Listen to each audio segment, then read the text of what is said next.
ഒരുപാട് വൈകിപ്പോയി മാപ്പ് പറച്ചിലിനോ കുറ്റബോധത്തിനോ ഒന്നും എന്റെയോ തന്റെയോ ജീവിതത്തിൽ ഒരു മാറ്റവും വരുത്താൻ പറ്റില്ല.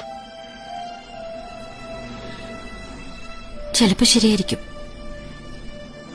കഴിഞ്ഞ കുറെ വർഷങ്ങളായിട്ട് എന്റെ ജീവിതത്തിൽ ഒരു മാറ്റം ഉണ്ടായിട്ടില്ല. സ്ഥിരം വേദികൾ, സ്ഥിരം സംഘാടകർ, കൈയടിക്കുകയോ നിസ്സംഗരെ നോക്കിയിരിക്കുകയോ ചെയ്യാറുള്ള ആസ്വാദകര്. ഞാനും ജീവിതത്തിലെ മാറ്റമില്ലായ്മയായിട്ട് പൊരുത്തപ്പെട്ട് കഴിഞ്ഞു. പക്ഷെ സുഖു, എന്റെയും തന്റെയും ജീവിതം രണ്ടു വഴിക്ക് തിരിച്ചുവിട്ട അതേ വിധി ഇപ്പൊ നമ്മൾ ഇവിടെ കൊണ്ടുവന്ന് നിർത്തിയിരിക്കുക.